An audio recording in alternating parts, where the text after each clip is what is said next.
The existence of Alex Summers infuriates me, and every time I see him, I want to sock him in the face the exact way that Scott does.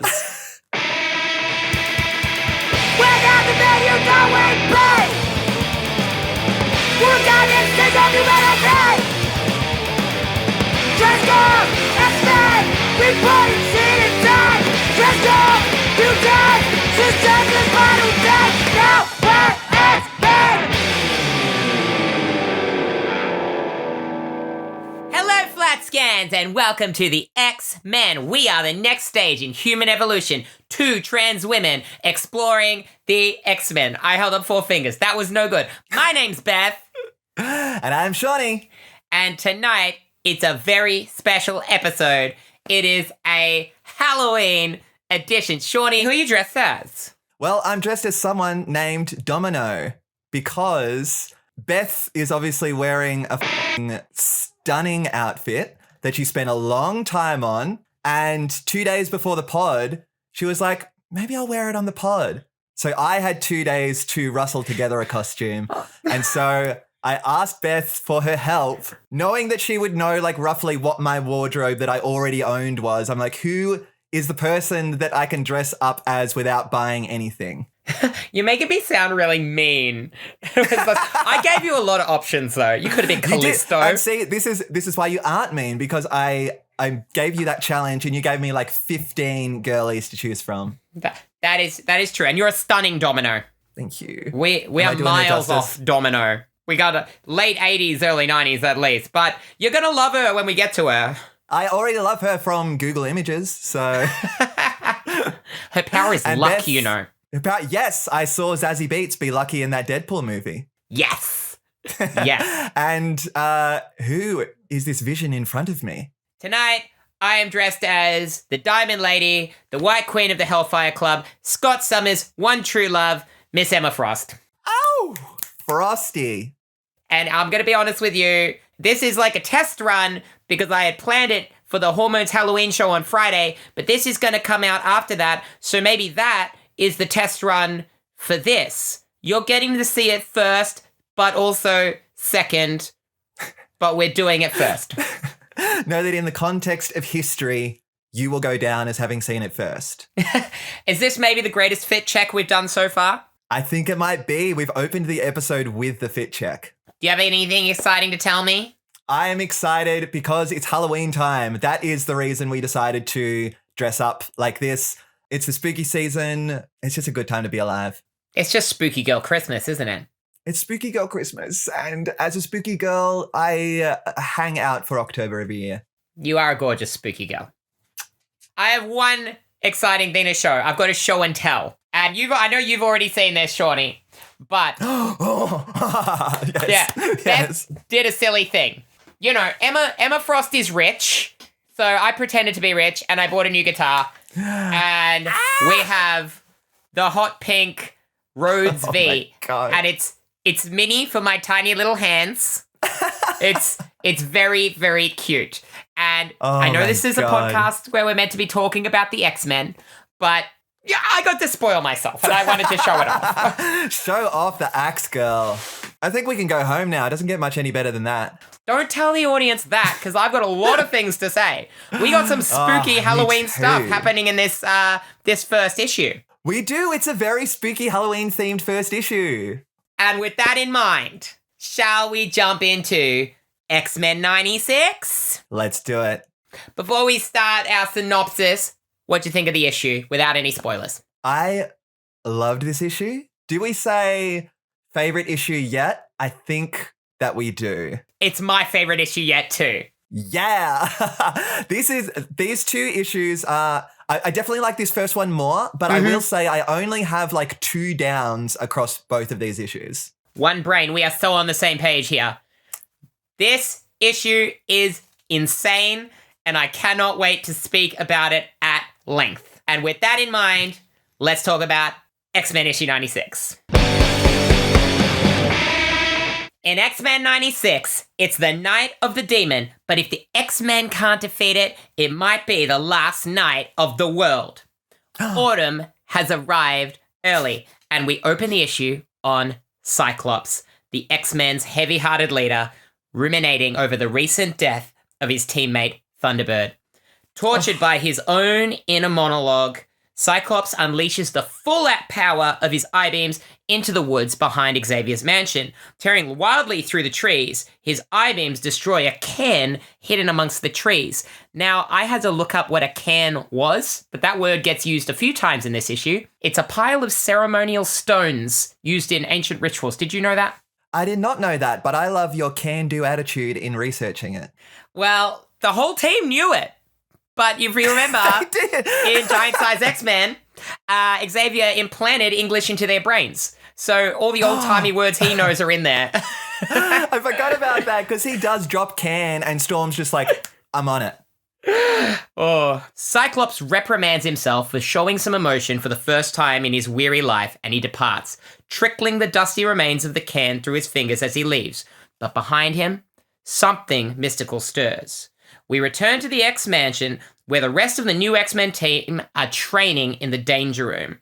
Wolverine warns his teammates that they're making him mad, but he just loves to get mad. As Banshee reprimands Wolverine for his reckless behavior, Xavier informs him that the new housekeeper he has hired for the mansion has just arrived, a mysterious woman from Scotland named Moira MacTaggart. Meanwhile, far away in the mountains of northern New York, we meet Dr. Lang, who greets one Colonel Rossi, who is arriving at his top secret installation.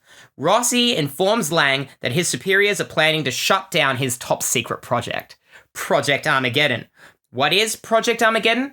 The final, ultimate conflict between Homo sapiens and Homo superior, between man and mutant. Lang believes that mutants are a threat to the existence of humans, but Rossi disagrees and believes that there is no threat. Rossi informs him that the country wouldn't survive Lang's mutant witch hunt and that he is going to be shutting down Project Armageddon. As Rossi departs, Lang says to himself that Rossi will never reach Washington alive. We really jump around a lot in this issue, and you're going to have to get used to that, Seanny, because Claremont loves his little cutscenes and asides. He does, but lucky for him, I'm here for it. Oh, I'm so here for it. Unwinding from a strenuous day in the Danger Room over a good meal, the X-Men are introduced to their new housekeeper, as Xavier informs them that he will be leaving on vacation after his hard work of staying home for the last 2 missions. I got things to say about Xavier's choice for a vacation now, but keep going. Suddenly, Cyclops comes flying through the window of the mansion's dining room. As his teammates check up on him, he's closely followed by Kierrok, the Shatterer of Souls, the Slayer of Men, Kierrok, the Damned, and he has come for the X-Men souls. Oh, what an entrance, though. Metal! Oh my god. Oh, just an incredible entrance by a demon we have never heard of. He does. We don't need to. He announces himself at length. This creature is the child of the Nagari, the elder gods who once ruled over all of this earth. I do not know how to say Nagari and apostrophe G-A-R-A-I. I Googled it, could not find a steady answer. I'm going with Nagari, okay? Okay, good, because I had no idea. I was going to refer to you. He makes quick work of the X-Men until he comes face to face with Wolverine's claws, and Wolverine tears the demon to shreds. Wolverine is distraught. I like that. Wolverine is distraught at what he's done, believing that the fact that he returned to his primal nature after years of therapy proves that he can't change. But you know what? He's glad about that. Kierrok recovers suddenly and returns to the battle until Professor Xavier infiltrates his brain in a psychedelic scene, seeking information on how to defeat the beast. As he collapses screaming from the effort, Moira MacTaggart emerges from the mansion's armory wielding a machine gun. Does the armory open onto the kitchen? Why do they have an armory? Why do they need an armory? The Moira. I'm sorry, this issue's great. As this happens, Xavier informs Storm that she must destroy the cairn, 30 miles from the X-Mansion. She tears off through the air until she arrives at the location and faces off with more demonic creations from the cairn. She's sucked inside, which triggers a flashback to her childhood as we see a young Storm trapped under a fallen building. Back in the present, Storm declares that she must be free and she shall be free, blasting her way out of the cairn and destroying it. This leaves Kierrok to disintegrate into a pile of pink dust back onto the mansion's dining room floor. Fabulous. The X-Men are left with more questions than answers, with Xavier declaring that he doesn't think they've heard the last of the Nagari. We'll hear a little bit from them. A little bit more? A little bit, not much. Aww. But it's not going to be for another 50 issues. Okay. Meanwhile, in an apple orchard outside Red Hook, New York, Colonel Rossi's plane is engulfed in flames. Not a single person has survived. Miles away, a man laughs, watching the scene at his command console. Starting at the orchard and ending at a different orchard. Well, autumn has come early. It's time for apples. Bad apples.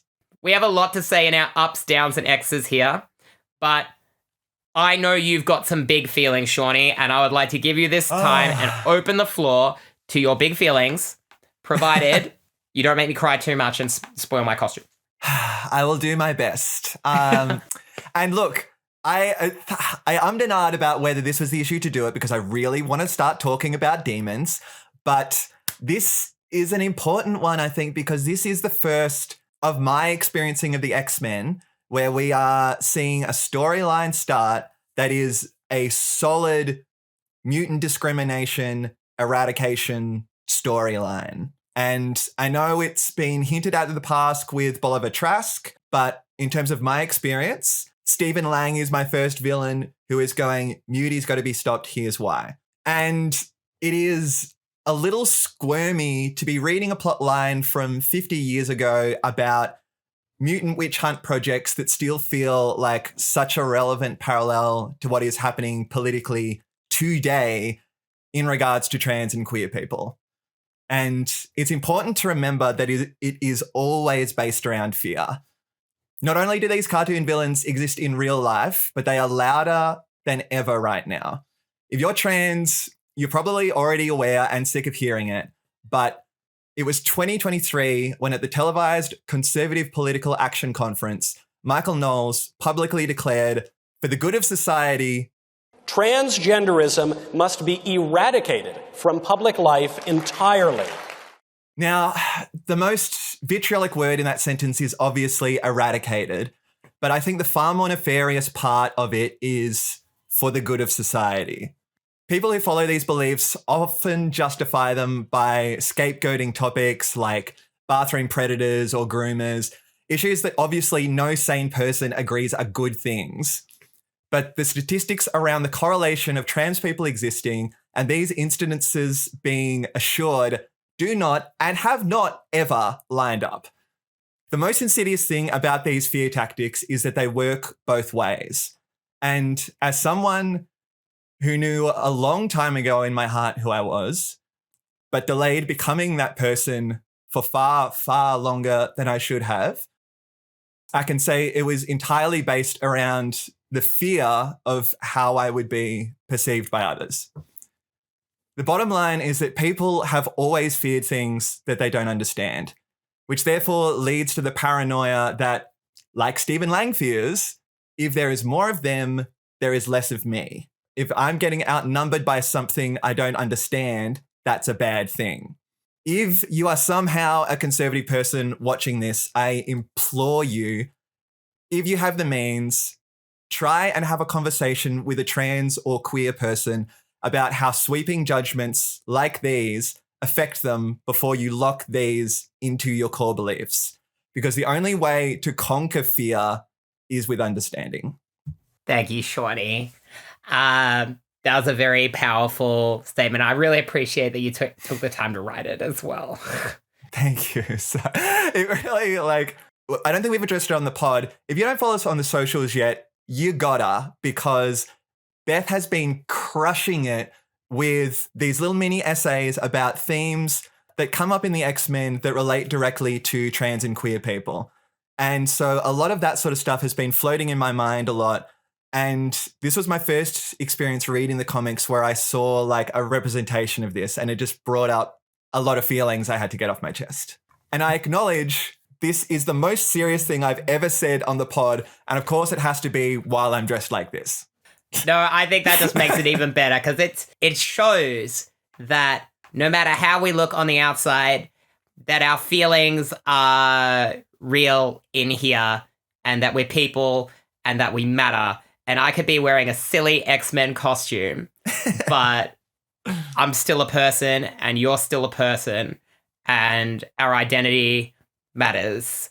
Thank you for saying the nice things about my TikToks too. You gotta check them out. Can I say a couple of things that I don't want to step on your toes with what you said at all because I couldn't have said any of that better myself, especially not off the top of my head. And I love that you took the time to prep it in advance. But I don't have that power. I'd like just to mention a couple of things about how this story is presented in the issue because unfortunately, the way that Stephen Lang is received at this point isn't very true to real life because at no point has the government anywhere had the best interests of minority groups at heart. And so Stephen Lang is seen as a fringe lunatic that Colonel Rossi has come in and told him, the mutants aren't a threat. There's not enough of them to be a serious threat. So we're shutting your project down. It's a witch hunt. And I refuse to believe that any government would consider tracking down mutants a witch hunt. And we're going to see it done so much better later on because people like Dr. Lang, they're not always fringe lunatics. They have extreme beliefs and they are in positions of power. And they have the ability to take away rights from us and from people of color and people with disabilities and all kinds of minority groups. I would like to see a better depiction of the way that the government enables these lunatics to come to power. And this is the weakness of framing a discrimination story through the lens of a superhero book. But as that story unfolds, I know we're going to have a lot more to say about it, but I think we've really touched on some great things here. Amen. More accurate depictions in comic books and more real Colonel Rossi's in the real world. If Colonel Rossi was running every Air Force and not getting set ablaze in an apple orchard. R.I.P. He was a real one that departed too soon. Unfortunately, we can't do an Xavier's graveyard because he's not an X-Man. But with that in mind, we've been deep in our feelings. Let's get into some ups. Seanny, for making such a beautiful speech, you could start off the ups. Oh my gosh, thank you for the privilege. Oh, Beth, you know I'm happy because it is the night of the demon! It's the night of the demon! What better way to do it than on Halloween? You know I was so excited by this cover. Beth, are you familiar with the manga Berserk? It is one of the most universally acclaimed manga of all time. It's certainly one of my personal favorites of all time. It is full of hectic demonic imagery like this, and it's just one of my favorite things in the world, so I was hot to go. I love the way that Kierrok is depicted here. I'm going to check that out at your recommendation if there's more demons like this. Cockrum is cooking when he's drawing weird little freaks and psychedelic stuff, and as we're going to learn next issue, sci-fi. And yes, I've got a double whammy compliment for Cockrum. Something that is worth noting about Dave Cockrum here, he is fairly new to Marvel as well. And he's come from DC, where he was doing Superboy and Legion of Superheroes, which is a real sci-fi future comic. He's come here, he's worked in the Marvel style, but now we're getting him to draw the things that really interest him. Freaky demons and spaceships. And he is going to be untouchable with that stuff. This is how you do it. Put the boy to work. That's just the front cover, and I'm already having a great time. So let's get into the issue with your first up. My first up is the very first scene, Seanny. That's my second up. This opening scene with Cyclops is the perfect distillation of who he is and a perfect example of the way Claremont writes, because the classic Claremont pose is a character down on their knees, screaming at the sky over the injustice that they face. And this scene is exactly that. He is tortured for a good chunk of this opening scene. And I love the way that Cyclops finally allows himself to unleash an emotion and immediately reprimands himself for it, screaming, "What have I done?" Yes. And he's scolding himself for having emotions. That's who he is. As I said last time, the man's depressed. Poor Slim. We Poor love sweet Slim. I explained to Seanny off the pod the other day why I always call Scott Slim. And for you playing at home, Scott Summers, for the first 2 issues of X-Men, his name wasn't Scott Summers, it was Slim Summers. And then I guess Stan Lee decided that was too silly. But we love Slim, and I'm going to call him that forever.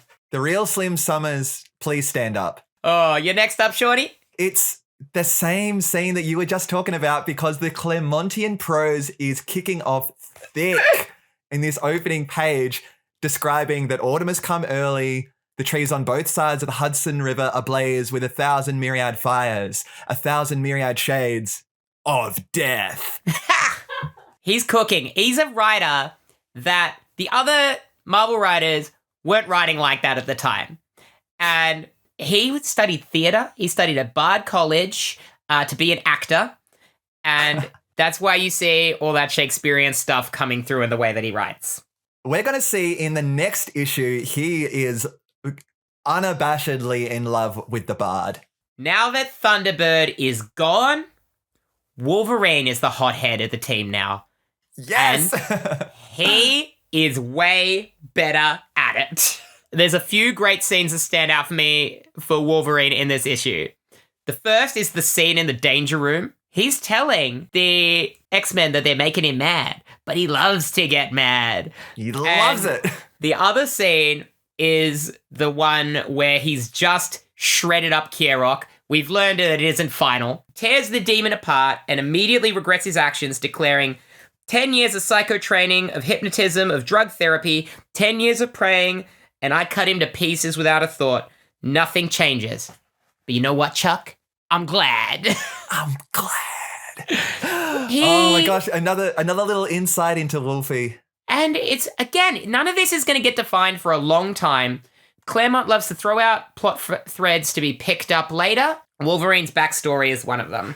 Got another one for me? Yes, it is, of course, our introduction to Moira McTaggart and the little B story with Banshee flirting with her.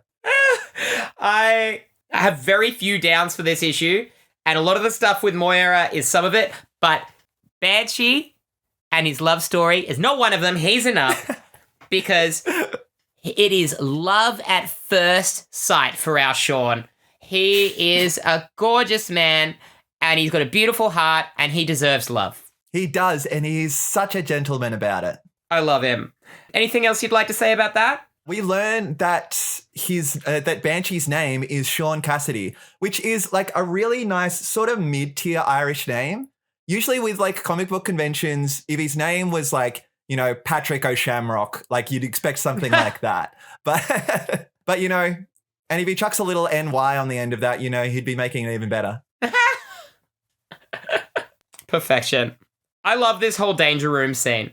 I love Banshee reprimanding Wolverine and then immediately running out to fall in love. I love even more this little glimmer of friendship between Logan and Kurt, because even though he's trying to slice Kurt to pieces in the Danger Room because they're making him mad, he's already started calling him Elf. We love it when a man has friends. It's so cute. I don't know if it's this issue or the next one. I think it must be this one. Wolverine's like, hey, nobody attacks my buddy. You, or you're going to deal with me. It's this issue. That's why it's so nice, because he has this little Nightcrawler's laughing at him and he's like, nobody laughs at me. And he tries to slice him up and they have this little scuffle. And then later in the issue, when Kierrok is attacking Nightcrawler, that makes Wolverine mad because nobody picks on his buddies. You know, he is a very affectionate man, really. You just got to win him over. The X-Men care so much about each other, and it's really on display in this issue. Kierrok is attacking Charles, and Storm's like, nobody threatens Xavier. And then she gets knocked around, and Colossus steps in and is like, nobody threatens Aurora. And then he gets knocked around. Kurt jumps in to save him. He gets smacked away. And then Wolverine, he says, the misfit may be a misfit, but he's Wolverine's buddy. And nobody beats on Wolverine's buddies. Well, he's such a hothead. This is why he's better at the Thunderbird, because he's such a hothead, but he's complex about it. We're like, what drives this man? That's right. Because he's got all this psychotherapy trauma, but also he wants to slice everybody up. He hates himself for it. He loves everybody for it. He hates his team. He loves Kurt. And I want to know so much more about him. He's full of conflict. But the more we learn about him, the less interesting he becomes, as I've said before. So let's just revel in these times, I guess. Wolverine's never going to be better than before we find out what Weapon X is. Okay, another one of my ups. Xavier attempts to mind probe Kierrok to take him down. And when he does, he encounters visions of a strange demonic world. And the psychedelic illustration that happens during this scene is so sick. It's full of these Cthulhu-esque... Cockrum cooking. It's full of these Cthulhu-esque abominations and jagged textures. People be like, this is the greatest 80s thrash metal album of all time, and they'll show you this album cover.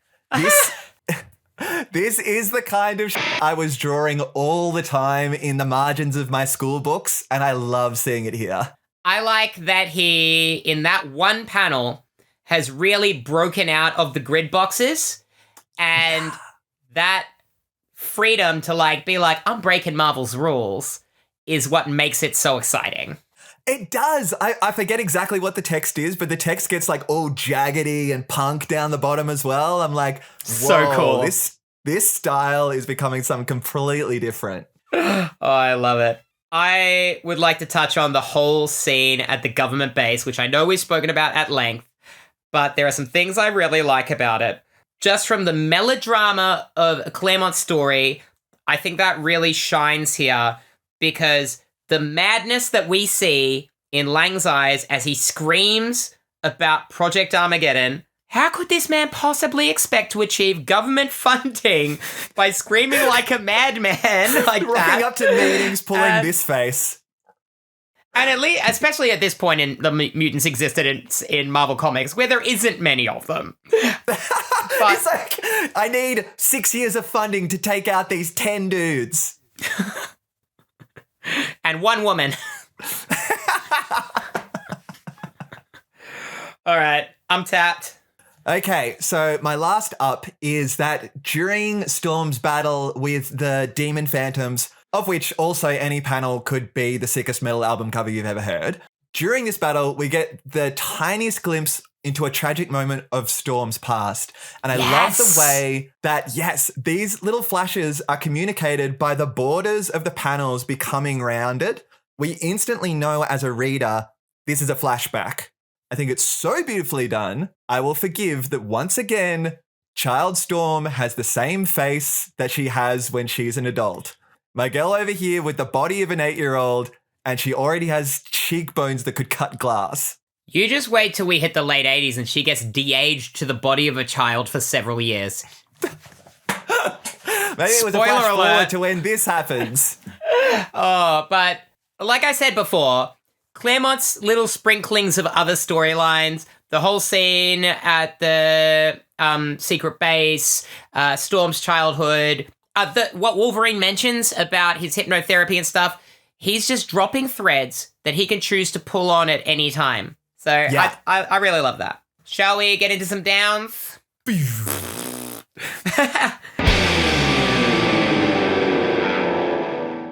you know much about Moira McTaggart? I know she's Scottish. Perfect. I'm not going to spoil anything about this character, so this is going to be a short down. When you find out who this character is and what she does, Like, the skill set that she has, her being introduced as the X-Men's housekeeper is insane. Okay, I can't wait. I feel like Xavier's using the term housekeeper to mean babysitter, as in someone needs to watch my 6 absolute idiots that are going to destroy my home. While I'm on it, Chuck dipping on vacation, or at least telling Excuse me? we don't know where he's going, we don't know what he's doing, but at this point, I'm taking this at face value of what he's saying, because it's been a decade since I read some of these issues. But I just think it's so funny for him to be to the X-Men, I need to take a much-needed vacation. My brother in Christ, you done nothing. And it comes immediately after he says, hey, Banshee, Scott's going through a really tough time. In fact, one of your friends died, I assume, days ago. Time for a vacation. I think Scott needs a vacation. Scott needs a vacation. Maybe the X-Men could use their mentor hanging around at this time for a bit of morale. He needs to take a slim summer trip. Because his Summer. name's Summers. Terrible joke, Betty. No, it was brilliant. Give me a down, Seanny. I was going to let this go because we love Banshee. But now that there is a Scottish character, I have to reveal to everyone, Irish people don't say laddie. It is a Scottish catchphrase. Hey, maybe Banshee says it because he doesn't have to adhere to all Irish stereotypes. Irish people say lad and lass. Scottish people also say lad and lass, but they're the ones who say laddie and lassie. And he leans on calling people laddie. So I just wanted to get out there so that my people can be properly represented. What about Boyo?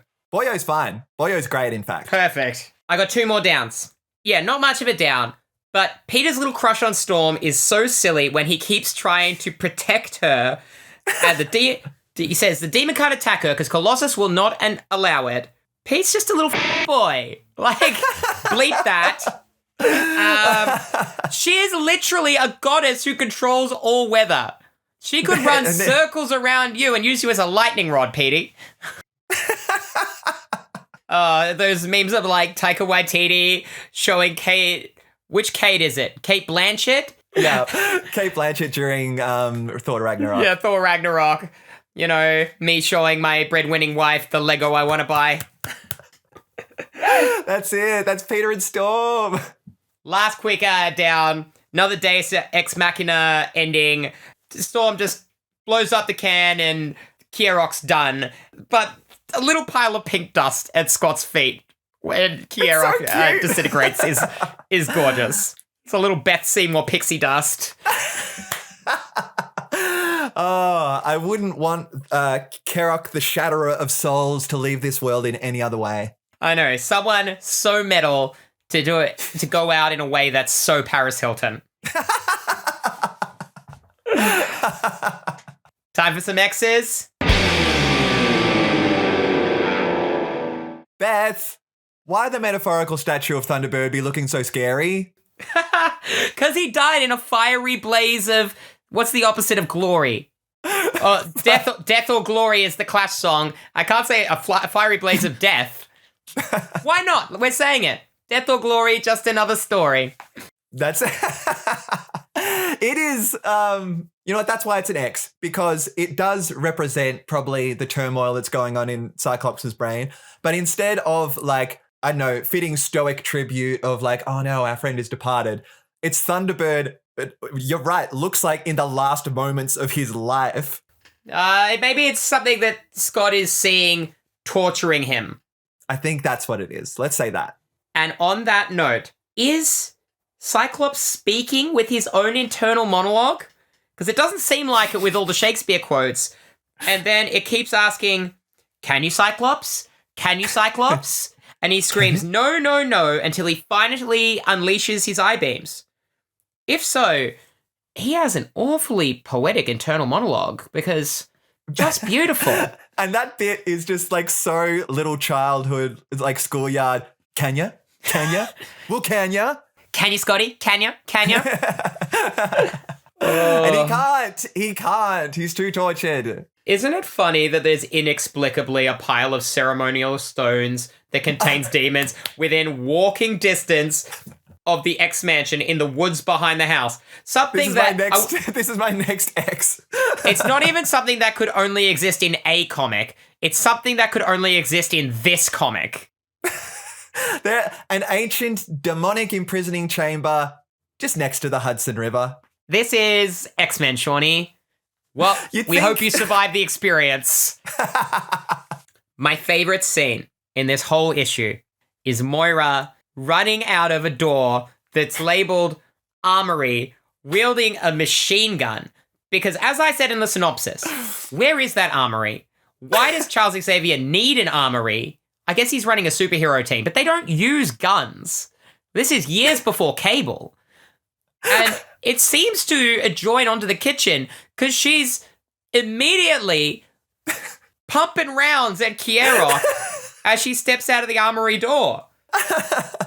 Moira be taking cups of tea down to people working in the armory. Again, it could only exist in this comic. Speaking of Moira, I got one last X, and it is about Banshee and Moira, because we love to see it, but holy moly, the phonetic spelling of Irish and then Scottish is such a flow stopper for my brain to absorb. I feel like I'm reading Trainspotting over here.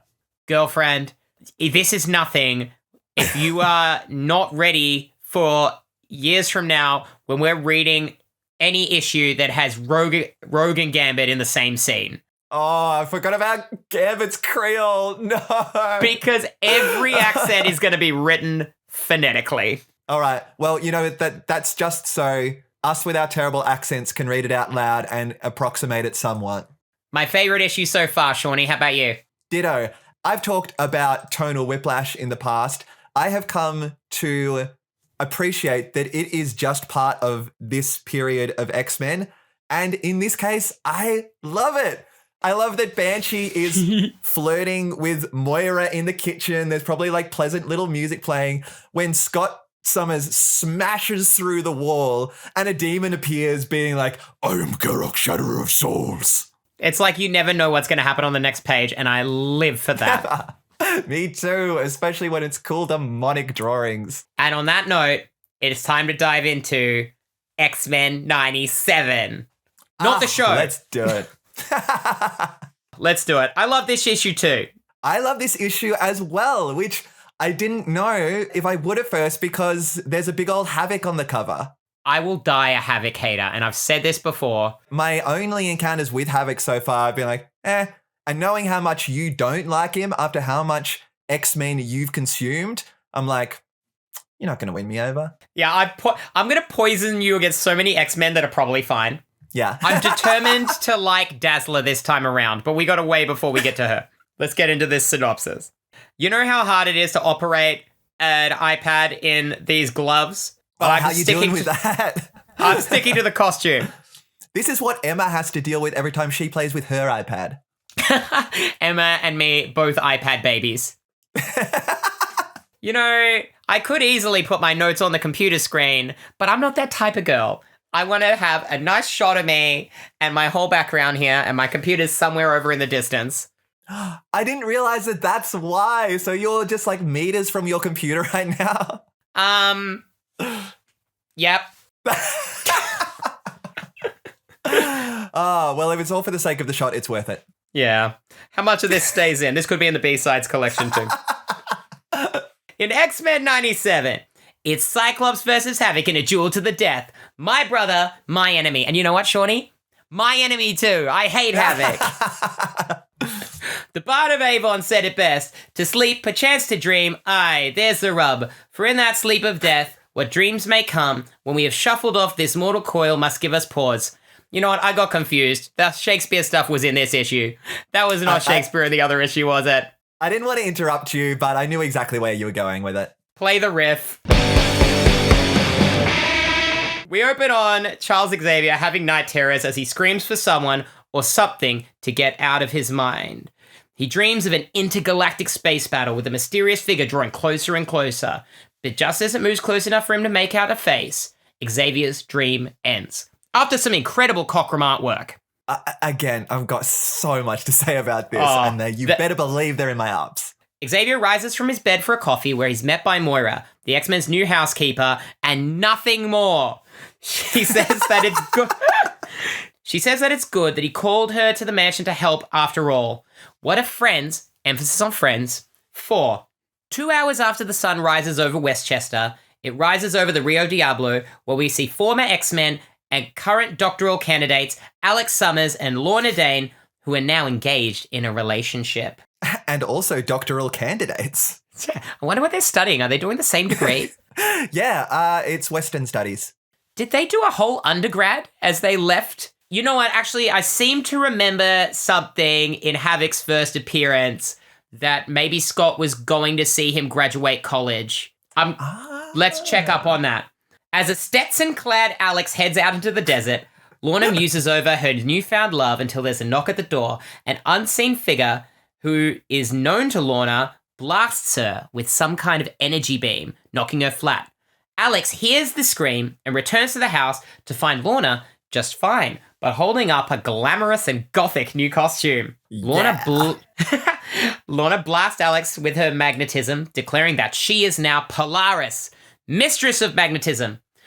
I've been calling her Polaris already, but she did not have a superhero code name and wasn't even really technically an X-Man, was just kind of like hanging around. So Wow, okay, I got confused with that because when she announced, like, I'm Polaris, actually, I was like, yeah, babe, you already were, weren't you? no, she is now. Okay. It's this funny thing about villains sometimes giving X-Men their names and they stick with them. Because she's Polaris forever now. We don't know who this is. Who this is that's blasted her, but we'll see. The unseen figure thanks Lorna for leaving Alex alive, as he will be useful for their prime objective, the death of Charles Xavier. 3 days later, the X-Men are at Kennedy International Airport seeing off their mentor on his still unknown and apparently much needed vacation. Jean Grey is with them. She's left the X-Men, but she's with them now. None of the other X-Men showed up. The old X-Men. Our heroes are in civilian clothes, including Nightcrawler, who has used Tony Stark's image inducer to disguise himself as his swashbuckling hero, Errol Flynn. Okay, I needed to ask if that's who he was. He loves Errol Flynn. That's his whole thing. As Xavier departs for his plane, the X-Men turn to see Havoc and Polaris approaching them across the tarmac. Apparently mind-controlled, Polaris blasts Jean with a surge of magnetic power, triggering a battle between former friends and family. The X-Men spring into action, causing Havoc to destroy a 747 in the process. As our leader Slim scolds his baby brother, the mastermind appears. Eric the Red, a persona formerly adopted by Cyclops in the classic X-Men run, but with no apparent connection to that story, and the explanation of how this villain knows what Cyclops wore as Eric the Red is never properly explained. Forget about it. You haven't read it, Seanny. I'm just confusing you, but that explains that line. Cyclops wonders how this could be, and 50 years later, we still don't know. Storm rushes Jean to safety, with Polaris unveiling her new ability to fly, following closely behind, causing Jean to nearly plummet to her death. An enraged Storm tears into battle against Polaris. Meanwhile, the two Summers brothers face off. Havoc buries his big bro under rubble with one of his energy blasts and momentarily snaps out of the mind control. Scott takes this opportunity to sock his little brother right in the jaw, knocking him unconscious and telling him it's for his own good. Give him another one for me, Scott. I hate him. Nightcrawler and Colossus continue to battle Eric the Red, destroying a second 747. Peter sees the opportunity to hurl one of the aeroplane's wheels directly at Eric the Red. Meanwhile, in the sky above Kennedy Airport, Storm and Polaris are engaged in a deadly battle. Polaris says they should simply call the game a draw. Storm is furious that Lorna would call this a game and unleashes a ball of lightning that knocks her rival unconscious. Alex snaps back to his senses, cursing his brother and once again telling him that if Lorna has been hurt, he will kill him. He cannot stop threatening to kill his brother. Eric, Alex, and Lorna flee the scene. with Scott telling himself that he will cut his brother down if he has to. And as he ruminates over his emotions, Wolverine appears from apparently nowhere to tell the boss man to blast the villains out of the sky as they're getting away. Scott lashes out with one powerful swipe of his arm, knocking Wolverine back. The Wild Man tells his team leader that he'll cut him wide open, but a hand lays over his shoulder. Storm tells him, "You will do nothing, Wolverine. Not now, not ever, or you will answer to me." And as our leader once again departs, engulfed by his own emotions, we see Dr. Lang watching the X-Men from his own screen as another figure watches Dr. Lang from theirs. I'd almost completely forgotten about Dr. Lang too, and he makes it on the final panel. Picture in picture in picture. X-Men 97, another great issue. Let's get straight into the ups. Dave Cockrum is cooking when he's doing sci-fi art. I love the swirling flares and nebulas. There's only a couple of panels of this, mind. Swirling nebulas and flares around them. A bit of what we call Kirby crackle, which is Kirby crackle. Yeah, Jack Kirby used to use like black spots and negative space to create the effects of like depth in space. I love it. I love it. And Thank you, it's Kirby. a real part of his style. And I love these spaceships and the insectoid nature of them.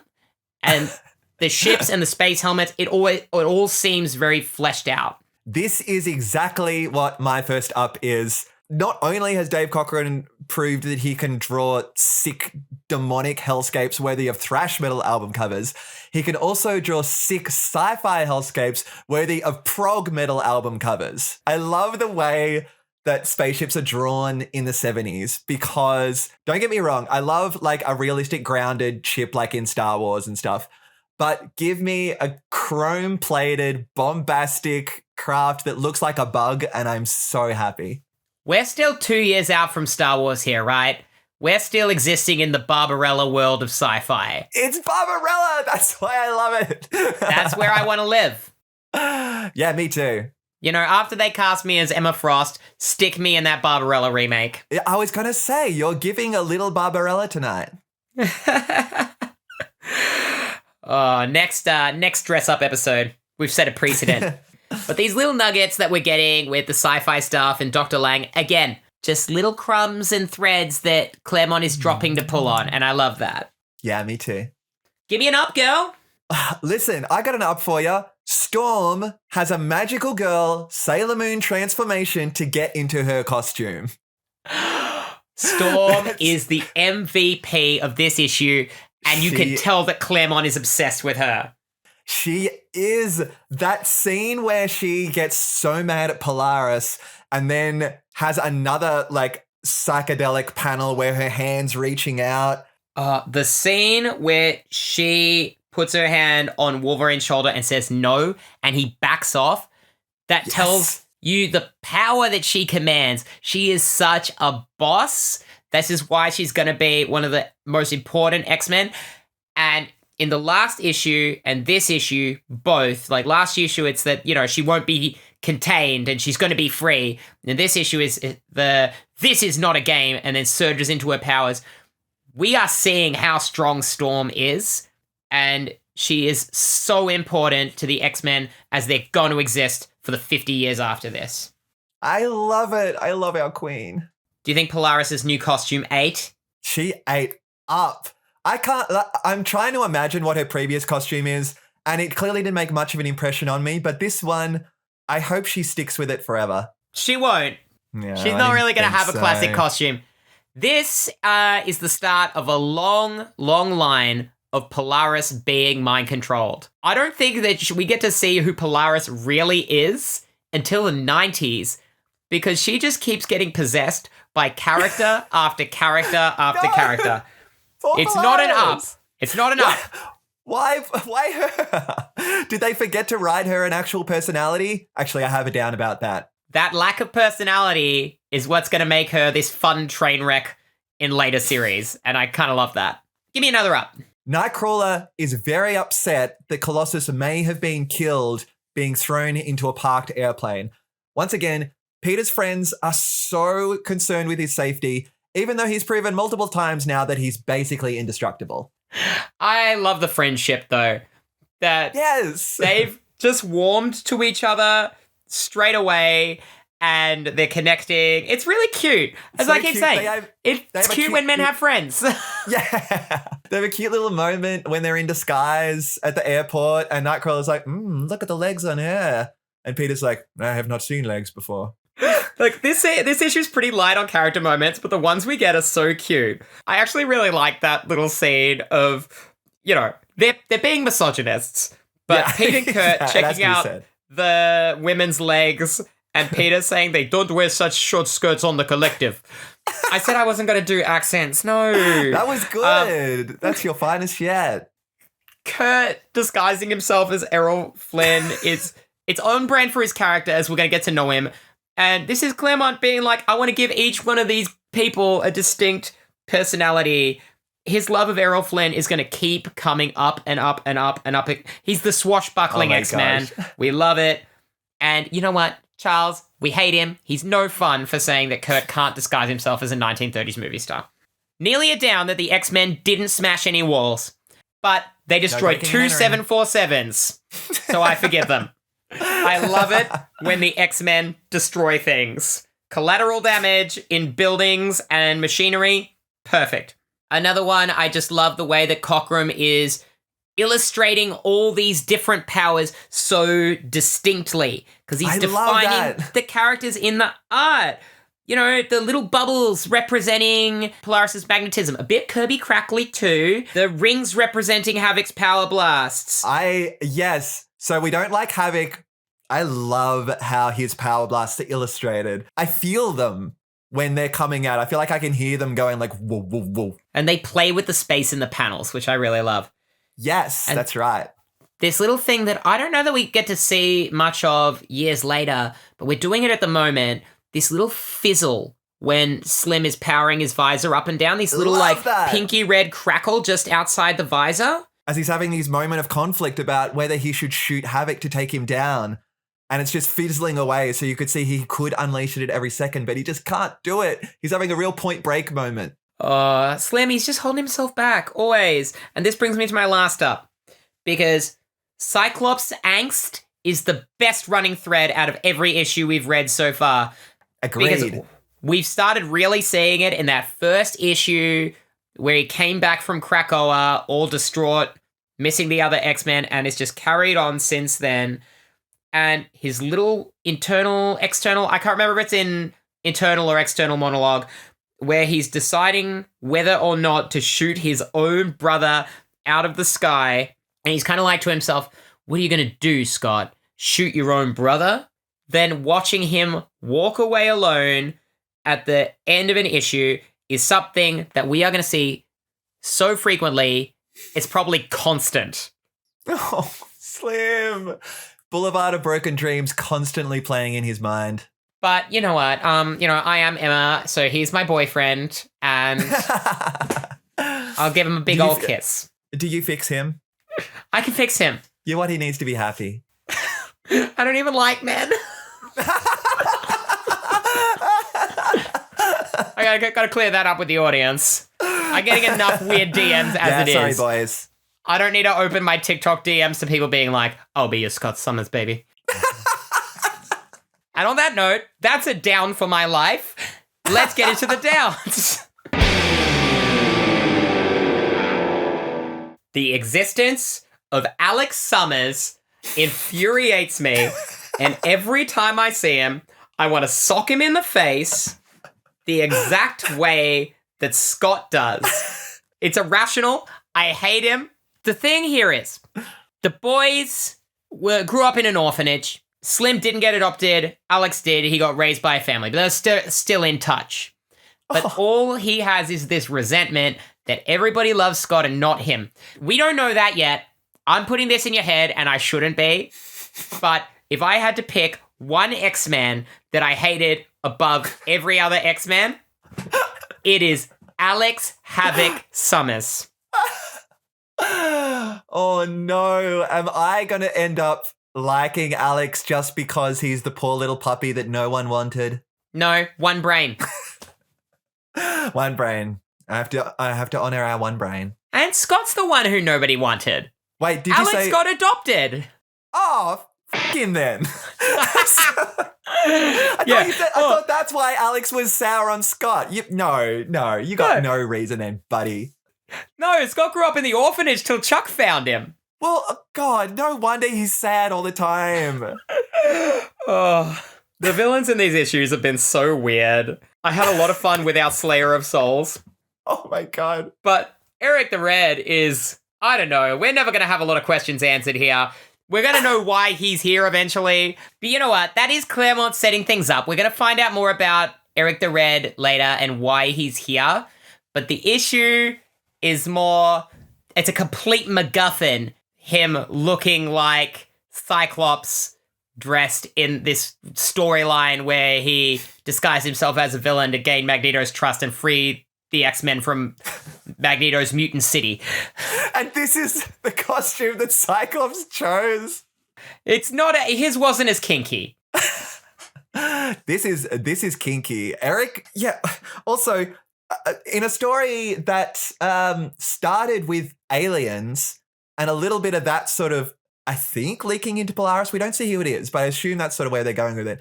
Then all of a sudden, a Dark Souls boss just like rocks up on the scenes like, yes, up, I'm Eric. I like, yeah, Lorna being like, you. Like, thinking that Scott would turn back up in a costume that he wore before. This costume, especially. See, I don't know what Scott's like real aesthetic style is, but if it's this, hey, we got more in common than I thought we did. Get your own boyfriend. He's mine, girl. I'm coming for him. I cannot wait to do the X-Men boyfriend draft. Oh my God, the tier system. We're going to have a great time. You and I, we get to draft boyfriends for ourselves. Pick boyfriends for our team of X-Men boyfriends. Incredible. Okay, look forward to that, everyone. And it's only going to be funny because I don't like men. I'm doubling down on that, so keep out of my DMs. Look, I'm only 15% partial, so we'll see how that stacks the odds. Oh, we are getting really unhinged this episode. I have this one costume's more doing down. something to me. One more down. It is about Alex Summers again. And it's just me complaining. It's not even anything important. Alex is even super lame when he's mind controlled. Polaris gets cool new powers, new costume. Alex just gets to worry about people, and not even in a caring way. The second time that he has threatened to kill his brother if Lorna is harmed, because he did it in Giant Size X-Men as well. He did. Yeah, you're absolutely right. I didn't even think of the fact that he doesn't even get a cool costume. I resisted dunking on his costume because I'd already dunked on a lot of costumes in Giant Size X-Men. I hate Havoc's design.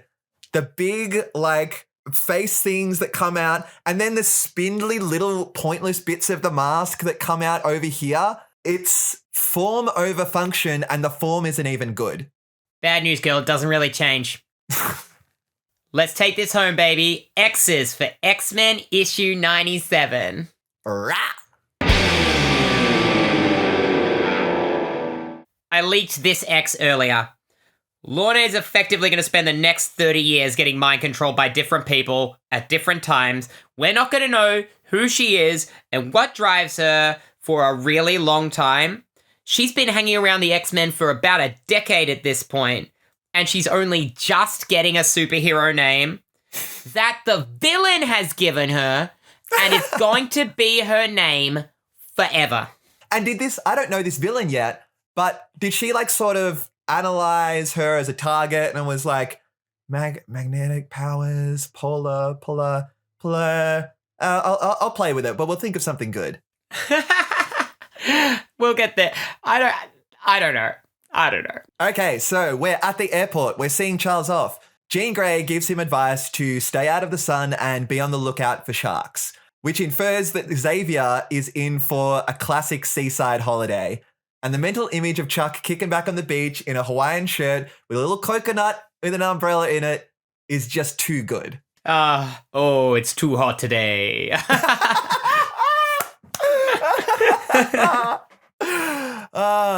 Tied to that, I assume we're getting some context here because, like you said, I'm taking it at face value. Chuck, so determined to leave on his vacation in his plane that's taking off that he doesn't even affect the battle that's happening. He's just like, get me out of here. I should have been on the beach an hour ago. It's not my problem anymore.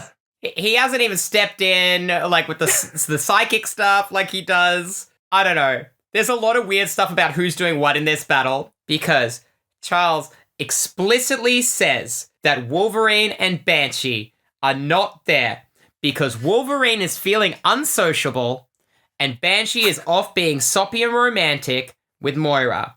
They have a whole battle. Wolverine is not there, but he's arrived suddenly right at the end. I checked all the panels for when he arrives. I could not find it. Doesn't he... Okay, I have an X about this. Wolverine and Banshee arrive to the fight in what wacky contraption? Like, all of a sudden, they're in this, like, weird hovercraft thing that just, like, shows up at the battle. Have I completely missed a page here or something? You might have, because this is one of my this is one of my X's. I gotta look back at this because that seems like something I would remember. Well, I can see why you missed it because it is like one panel. They rock up in this weird, funky-looking flying device that I was already to be like, Beth, what the heck is this thing? Because no one calls it out. It hasn't, as far as I've seen, been shown before, but it looks like the hottest selling toy at Christmas of 1975. The point is, they're barely there for the battle. Beth missed them arriving. I looked. So I don't know. They're right there at the end. Wolverine is just telling Scott, blast your brother out of the sky. I have no idea when they arrived.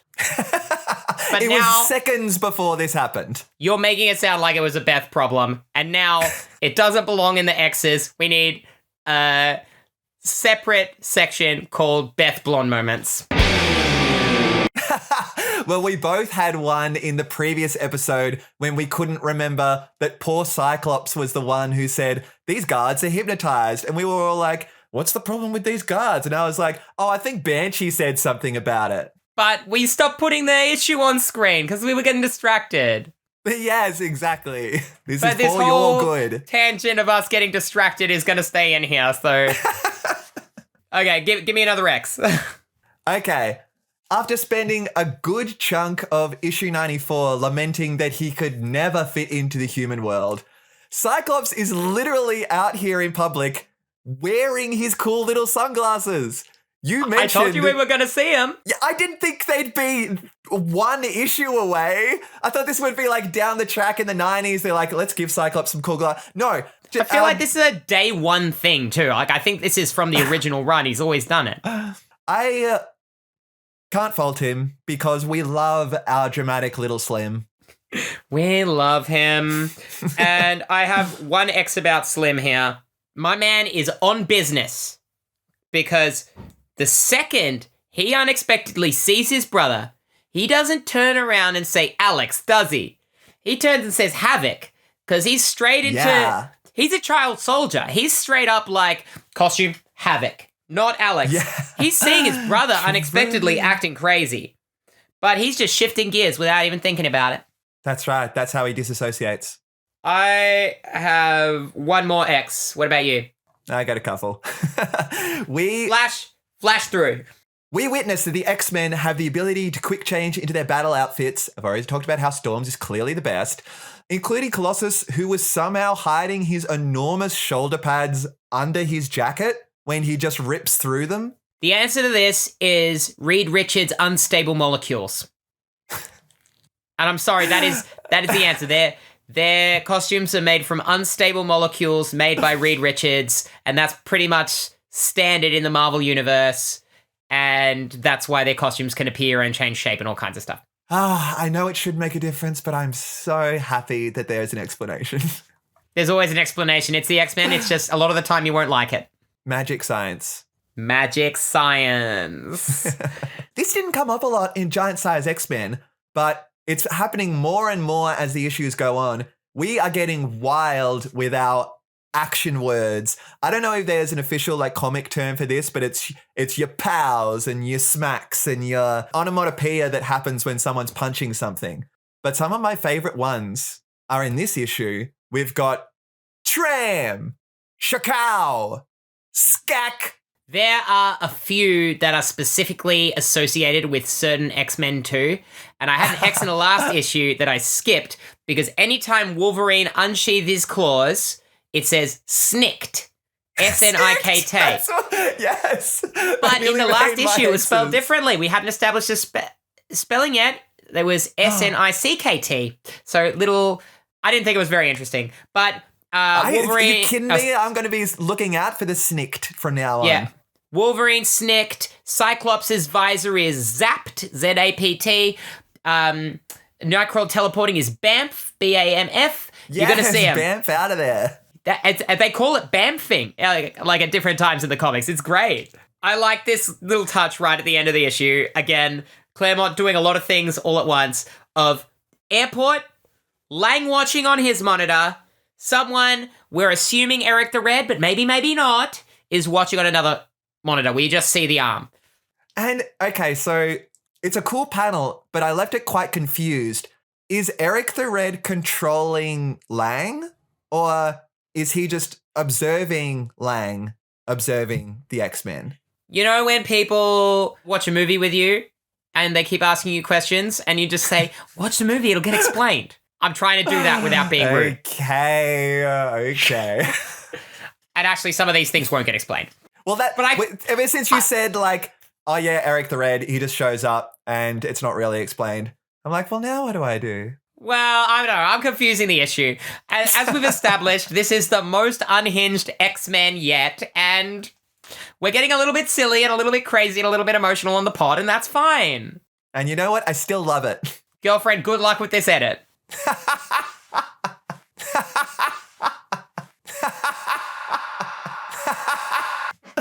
Only on Halloween. Yeah, anything can happen on Halloween, as Tim Curry sings. Oh my God. My favorite Tim Curry. Everything's spooky on Halloween. Halloween. Your dog could turn into a cat. I love all of Tim Curry's work, including that song. I like when he's a sexy ooze in Fern Gully. Peak Tim Curry is when he's a sexy ooze on Fern Gully. On that note, I'm done with my exes. How about you? Me too. Tapped. Fully tapped. Mana out. done. Tap that mana. I love that you've started playing MTG so we can finally make these gags. Well, Seanny has made me start playing Magic, and it all started because of these Spider-Mans, and that's another one of my comic book boyfriends. Scott Summers, Peter Parker, and Richard Dick Grayson. Oh, good choices. I only pick real keepers. Men with angst. Men with angst. Yeah, that's who you want. Someone in touch with their emotions in a chaotic way. Couldn't possibly be me. Seanny, is that a wrap on X-Men issue 3? God, I think that's a wrap. I feel like we've talked about 10 different issues with everything that happened in here. Girl, we have gone bananas. Absolutely bananas. And I'm sorry to say, I'm breaking this to you right now. I am assigning us 3 issues for next episode. Oh, I gotta cut down on my comments because we're gonna have to, but we're having a good time. The girls love to yap. Sorry. It's fine. We're gonna read X-Men issues 98, 99, and 100. Ah, a special event. Triple whammy, but it's gonna be fast and snappy, and you're gonna be right there with us. Is it going to be snickty? Sure, why not? It's going to be zappy and bamfy. That's it for this week, everyone. Thank you for listening, Flat Scans. We are the X-Men, the next stage in human evolution. 2 trans women exploring the X-Men. Signing off. Mwah.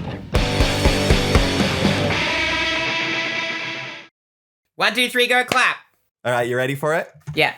1, 2, 3, go clap. That was mean. Imagine if that's our best one. It's like you're Ashton Kutcher and you're pranking me. You're way pumped. prettier than Ashton Kutcher, though. Thank you. I should have played Steve Jobs. Okay. Is that a movie? Did he play Steve Jobs? He did. He played Jobs in Jobs. Okay. No pranksies this time? No punkin, no pranksies. No hoodwinking? No No bamboozling? hoodwinking. No goofing, no gaffing. No japing, no jesting? 3, 2, 1, go.